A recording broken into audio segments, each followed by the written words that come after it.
Nona Camilla, sosok yang tidak terduga menantinya di ruang tamu. Lila dengan senyum cerah bergegas menghampirinya. Apa yang membawamu ke sini? Aku datang untuk berterima kasih padamu. Berterima kasih? Aku tidak bisa mengungkapkan rasa terima kasihku dengan baik kemarin. Meski ingin sekali menghindari Lila, dia tidak bisa begitu saja mengusir orang yang sudah datang jauh-jauh ke rumahnya. Hari ini cuacanya indah sekali ya. Lalu, aku ingin tahu apakah kamu mau menghabiskan waktu di luar. Aku juga membawa sesuatu untukmu. Baru saat itu, Camilla menyadari bahwa Lila memegang sebuah keranjang yang cukup besar. Sepertinya dia membawa makanan. Kalau begitu, mari kita ke taman. Karena cuacanya memang sangat menyenangkan, Camilla langsung setuju. Tidak lama kemudian, mereka berdua meninggalkan ruang tamu dan menuju taman terdekat. Bahkan sudah ada meja yang disiapkan untuk menikmati teh. Tempat ini indah sekali, ujar Lila. Senyumnya semakin lebar saat mengagumi bunga-bunga yang sedang bermekaran di sekeliling mereka. Setelah menatap taman sejenak, dia mulai mengeluarkan isi keranjangnya. Seperti yang diduga, keranjang itu penuh dengan makanan. Wow! Ferrol menjadi yang pertama bereaksi. Di dalam keranjang itu ada kue bertopping stroberi segar, pai blueberry, roti hangat yang baru dipanggang, mentega berkualitas tinggi, serta jus buah segar yang didinginkan dengan es. Kuharap ini sesuai dengan seleramu, kata Lila. Aku sudah banyak menerima bantuan darimu, dan aku ingin memberikan sesuatu sebagai balasan. Tapi inilah satu-satunya yang bisa kulakukan. Kamu sendiri yang membuat semua ini? Iya, bahkan menteganya. Aku mengocoknya sendiri pagi ini. Jelas sekali, kalau ini bukan hasil kerja seorang amatir. Camilla mengoleskan mentega ke roti hangat yang baru dipanggang, lalu menggigitnya. Apa ini? Rasanya luar biasa. Camilla memang bukan kritikus makanan dengan lidah yang sangat terlatih. Tapi siapapun bisa menghargai kekayaan rasa dan kedalaman cita rasa mentega ini. Ini enak sekali. Benarkah? Mendengar kata-kata Camilla, wajah Lila langsung berseri-seri.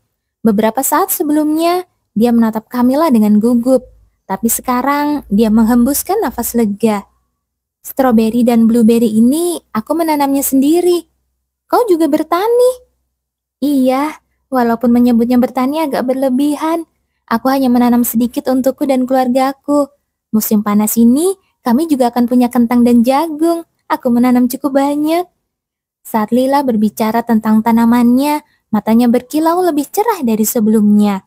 Melihatnya, Camilla merasakan sensasi yang aneh. Aku mengerti sekarang. Dia bisa melihat alasan mengapa para pria begitu memuja dan menyayangi Lila. Bahkan Camilla, yang biasanya menganggap kepolosan Lila itu menjengkelkan dan bodoh, kini justru merasa anehnya tenang saat melihatnya. Iya, rasa tenang bersamanya seolah membuat ujung syarafnya yang tegang beberapa saat lalu menjadi sedikit melunak. Cuaca musim ini benar-benar bagus, jadi semuanya tumbuh dengan sangat baik.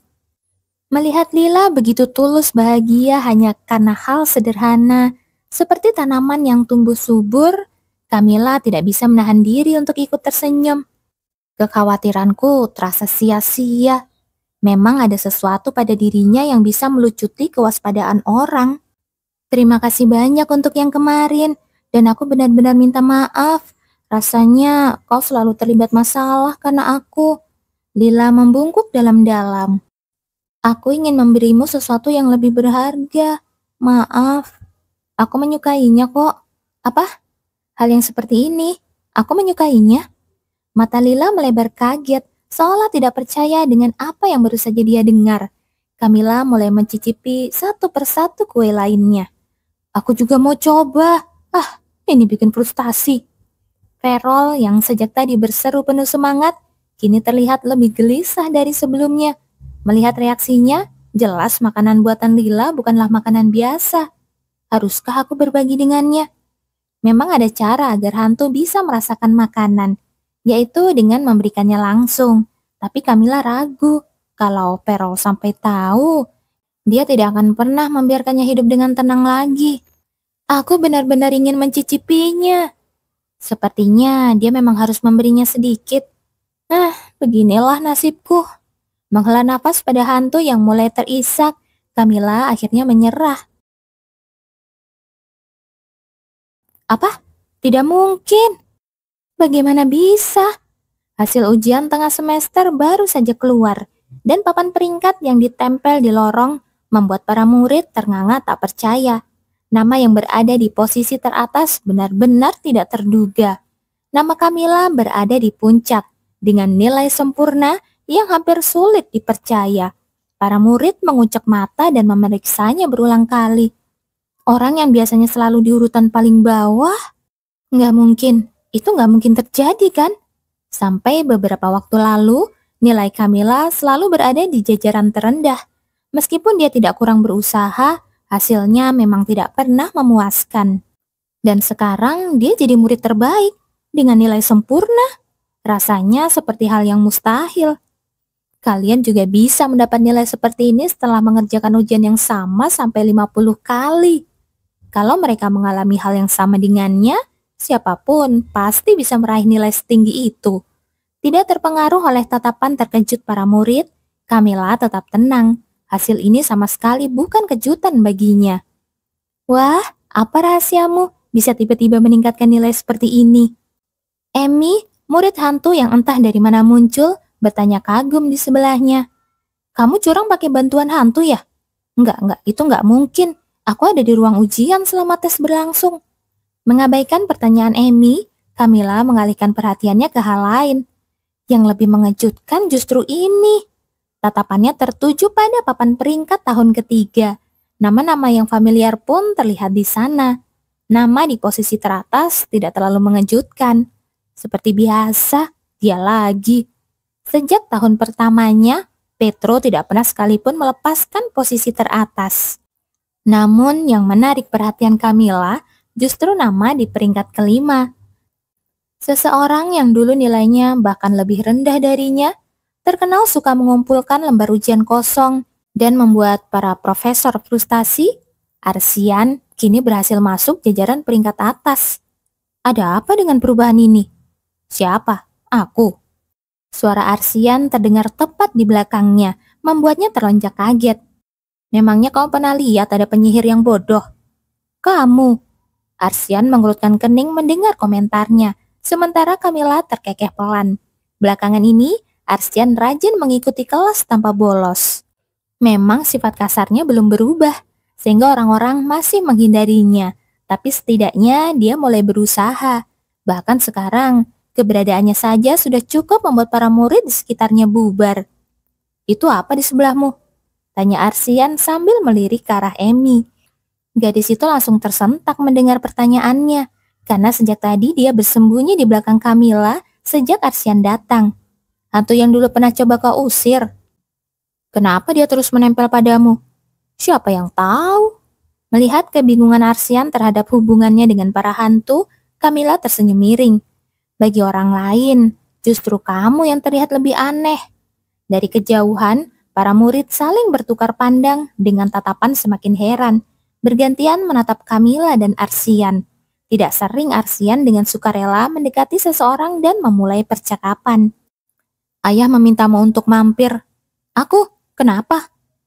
Katanya ada beberapa hal yang perlu dibicarakan sebelum memulai penjualan batu mana. Baiklah, bilang padanya aku akan segera datang. Arsian mengangguk tipis, lalu berbalik pergi. Menyaksikan punggungnya menjauh, Camilla tidak bisa menahan tawa kecil. Setidaknya, sekarang mereka sudah saling bicara. Dia bahkan menyampaikan pesan itu secara langsung.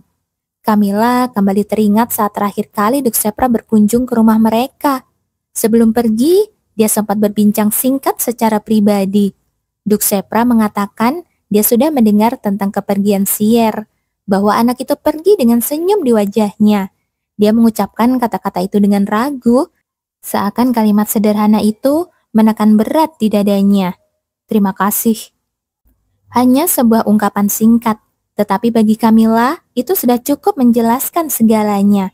Zebra datang bukan karena urusan Divine Beast, melainkan semata-mata untuk menyampaikan rasa terima kasihnya secara langsung. Nona Camilla, suara riang menyapanya. Itu adalah Lila. Dia berlari menghampiri Camilla dengan senyum cerah khasnya. Selamat ya, aku benar-benar bangga padamu. Aku tidak sabar untuk segera pulang dan memberitahu orang tuaku. Temanku jadi juara pertama. Ketulusan dalam ucapannya hampir terasa berlebihan. Teman? Wajah Lila seketika memerah. Teman. Itu kata yang asing, sesuatu yang tidak pernah benar-benar akrab bagi Camilla, baik di kehidupan lamanya sebagai murid maupun saat berkarir di dunia hiburan. Kata itu tidak pernah dipakainya dengan sungguh-sungguh. Itu apa? Ini. Oh, aku perhatikan kamu menyukainya waktu itu. Jadi aku membuatkan mentega dan selai untukmu. Sambil tersenyum, Lila menyerahkan sebuah kotak kecil. Di dalamnya, seperti yang dia katakan, ada toples mentega dan juga selai stroberi. Perol pasti akan menyukainya. Waktu Lila pernah memberinya kue, Perol sampai meneteskan air mata bahagia. Pertama, karena bisa merasakan makanan lagi setelah sekian lama. Lalu, karena rasa luar biasa yang dibuat oleh Lila. Oh, lihat-lihat, itu Profesor JB. Apakah beliau sudah merasa lebih baik sekarang? Keributan terdengar di sekitar ketika sekelompok siswi mulai menjerit kegirangan. Profesor JB pasti sudah kembali, kata Lila sambil menepuk tangannya dengan gembira. Profesor JB adalah dosen sejarah untuk murid tahun kedua. Usianya pertengahan 20-an dan dia sangat populer di kalangan murid, terutama para gadis. Dia ramah, bersahabat, dan luar biasa tampan. Dia dikenal mampu membuat kelasnya terasa menyenangkan dan hidup. Belakangan ini dia sempat absen karena sakit flu parah. Namun setelah seminggu, dia akhirnya kembali. Saat ia berjalan menyusuri koridor, para murid dengan antusias menyapanya dan segera mengerubunginya penuh semangat. Profesor JB tersenyum hangat, membalas sapaan satu persatu dengan sikap lembut seperti biasanya. Satu lagi yang masuk daftar, gumam Camilla pelan. Maaf? Lila menoleh padanya dengan bingung, namun tatapan Camilla tetap tertuju pada sang profesor. Masuk daftar apa? Lila bertanya dalam hati, tapi Camilla tidak menambahkan apa-apa lagi dan hanya terdiam. Kakak, kamu sibuk? Enggak, aku enggak sibuk. Raffi menatap Camilla yang mengintip ke dalam ruang kerjanya dengan pertanyaan yang selalu sama. Kenapa dia repot-repot bertanya kalau toh tidak peduli dengan jawabannya? Apalagi sekarang. Begini, sebenarnya langsung saja ke intinya. Ada seorang pembunuh. Apa? Bukan aku maksudnya. Jelaskan dengan benar. Apa kamu terlibat dalam hal ini? Terkejut oleh reaksi keras Raffi, Camilla sama sekali tidak menyangka dia akan seterkejut itu. Dia datang dengan santai, mengira Raffi akan bersikap acuh seperti biasanya. Namun tatapan tajamnya justru menunjukkan hal yang berbeda. Kamu melihat sesuatu yang aneh lagi? Sesuatu yang aneh seperti dalam mimpimu? Tidak, bukannya seperti itu. Dia ini anehnya cukup peka. Kamu yakin? Iya. Tatapan tajam Raffi tetap menempel padanya, penuh keraguan. Benar-benar mengejutkan. Camilla sebenarnya hanya ingin meminta sedikit nasihat tentang bagaimana pandangan umum di dunia ini terhadap seorang pembunuh dan bagaimana mereka dihukum. Meski sudah lama mengamati dunia ini, dia belum pernah punya pengalaman langsung menghadapi kasus pembunuhan. Aku peringatkan ya, jangan bertindak gegabah lagi. Ayah tidak akan memaafkanmu kali ini. Dia jelas merujuk pada ulah Camilla sebelumnya, ketika dia nekat terjun ke danau untuk mengambil telur Divine Beast. Mata Raffi yang penuh kecurigaan tidak juga surut, seolah ia yakin Camilla mungkin saja kembali melompat ke dalam bahaya. Ini tentang seseorang yang kukenal. Siapa? Memangnya kamu akan tahu kalau aku memberitahumu? Kenapa kamu membicarakan hal ini? Siapa yang membicarakan tentang pembunuhan seolah itu obrolan santai? Temanku melihat seseorang yang aneh. Kamu kan tidak punya teman. Sialan, parahnya lagi, dia tidak bisa membantah. Lanjutkan. Temanku bilang, mereka curiga kalau seseorang yang mereka kenal adalah seorang pembunuh. Tapi apa? Mereka tidak punya bukti. Kalau begitu bagaimana mereka tahu? Kurasa hanya firasat. Kamu bercanda ya? Siapa yang mengidentifikasi pembunuh hanya berdasarkan firasat? Mereka memang tidak punya bukti fisik, tapi secara emosional mereka yakin. Terus, mereka pikir mungkin akan ada lebih banyak korban, tapi mereka tidak tahu harus bagaimana. Apakah mereka dekat dengan si pembunuh? Tidak juga. Apa ada kemungkinan mereka jadi target berikutnya? Tidak juga. Suruh saja mereka jangan ikut campur. Apa? Abaikan saja. Tapi kan itu seorang pembunuh. Bagaimana kalau ada orang lain yang mati? Kamu bilang mereka tidak punya bukti kan? Iya sih. Kalau begitu mereka tidak bisa melaporkannya. Ikut campur itu hal yang sembrono. Kalau benar ada pembunuhan, para penjaga akan menyelidikinya. Serahkan saja pada mereka. Itu masuk akal. Kamila mengangguk. Meski rasa tidak nyaman di dadanya belum sepenuhnya hilang. Tapi dia benar. Tanpa bukti, melaporkan pembunuhan bisa beresiko. Bahkan bisa memicu balasan dari pihak yang dituduh. Lebih baik aku tidak ikut campur. Nih, apalagi nih? Aku menemukannya di waktu jalan-jalan. Dia meletakkan sebuah kotak kecil di meja Raffi. Saat membukanya, Raffi menemukan sebuah bros berbentuk rubah perak di dalamnya. Cantik kan? Kurasa aku tidak akan pernah memakainya. Kalau begitu kembalikan saja. Saat Kamila mencoba meraih bros itu, Raffi dengan cepat menariknya menjauh. Kenapa kamu memilih rubah? Mata Kamila berputar gelisah. Aku pergi dulu. Dia kabur sebelum Raffi bisa mendesaknya lebih jauh. Tidak mungkin dia mengatakan bahwa ia memilih rubah karena dirinya mengingatkannya pada seekor rubah licik. Anak aneh. Gumam Raffi melirik kembali ke hadiah itu. Meski menggerutu, lengkungan tipis di bibirnya mengkhianati perasaannya yang sebenarnya. Selamat datang Nona Kamila. Apa ini semacam lelucon? Pria yang duduk di seberangnya membuat Kamila menghela nafas panjang. Dia sudah berjanji untuk tidak terlibat. Dia sudah berkali-kali bersumpah pada dirinya sendiri untuk mengabaikan situasi ini. Namun, sekarang dia duduk berhadapan langsung dengan Profesor JB. Kenapa Anda memanggil saya? Ini tentang tugas terakhirmu. Tugas saya? Apa ada yang salah? Tidak, sama sekali tidak ada. Profesor JB buru-buru menggeleng. Bahkan, tugasmu sangat mengesankan. Sampai-sampai aku ingin mendiskusikannya denganmu. Maaf, bahan-bahan sejarah yang kau sertakan sangat menarik. Bolehkah aku menggunakannya untuk penelitianku? Berkat perpustakaan keluarganya yang sangat luas, Kamila memiliki akses pada buku-buku langka yang membantunya unggul dalam tugas tentang bangsa dan peradaban yang hilang. Silakan saja, jawab Kamila. Terima kasih banyak. Itu saja. Sebetulnya, aku ingin tahu apakah aku bisa melihat buku-buku asli yang kau jadikan referensi. Itu tidak mungkin. Ayahku sangat menyayangi buku-buku itu. Sayang sekali. Profesor JB tampak jelas kecewa. Kalau begitu, bisakah kau setidaknya membantuku dalam penelitian? Membantumu? Iya benar, kamu sudah membaca bahan-bahan itu, jadi pandanganmu akan sangat berharga. Buku-buku itu hampir mustahil ditemukan dimanapun di benua ini. Mata pria itu dipenuhi rasa putus asa. Anda tidak sedang mencoba menekanku, kan? Tentu saja tidak. Kalau begitu, aku menolak. Hah? Ekspresi Profesor JB berubah terkejut. Jelas sekali, dia sama sekali tidak menduga Kamila akan menolak. Ya, mungkin tidak banyak murid perempuan di sekolah ini yang bisa menolak permintaan Profesor JB. Kalau aku tidak bisa melihat hantu, aku pun pasti akan melakukan hal yang sama. Mata memelasnya yang mirip seperti anak anjing yang seolah-olah memohon pertolongan memang sulit untuk ditolak. Tapi tetap saja, bisakah seseorang masih merasa begitu setelah melihat ini? Kamila mengalihkan pandangannya melewati Profesor JB yang kini tampak murung. 1, 2, 3, total ada 7 hantu perempuan. Dan mereka semua memiliki satu kesamaan.